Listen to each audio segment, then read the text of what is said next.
Posibleng delikado ang lupa pagkatapos ng lindol, landslides at iba pa. Pero ang tibay ng lupa, mas ligtas na mamomonitor underground dahil sa isang innovation na nanalong national winner sa James Dyson Awards this year. Tara, let's change the game! Ever wondered kung ano nga bang nangyayari underground? Yan ang goal na malaman ng tech natin today, na kayang mag-produce ng visual data mula sa ilalim ng lupa. Meet Ramon, short for Resistivity Acquisition and Monitoring Underground. Gamit ang sensors at electric current transmitters, kaya nitong makuha ang soil resistivity o kapasidad ng lupang magdaloy ng kuryente.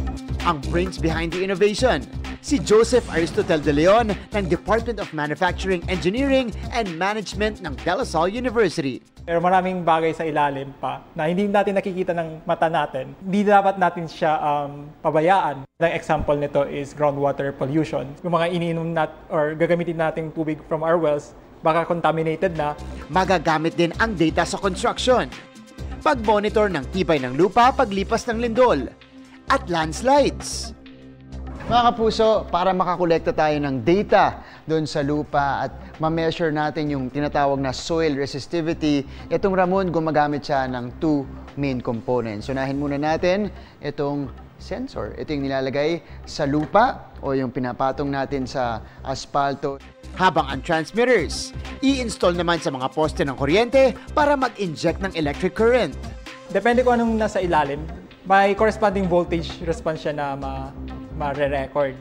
Sa isang maliit na sandbox, pinakita ni Aris kung paano ito gumagana. Mga kapuso, pagmasdan niyo po yung magiging itsura nitong waves natin. Ito muna, wala pa masyadong tubig yung soil. Lalagyan na ng tubig. Yan na. Oh! Malaki diba yung signal? Oh!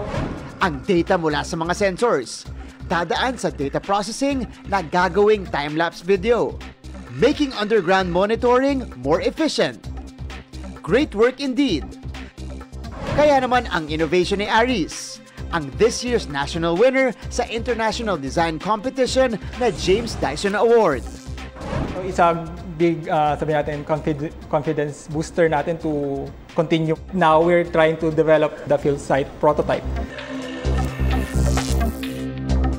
There you have it mga kapuso, isang underground monitoring system na napakalawak ng pupwedeng paggamitan for safety and risk reduction.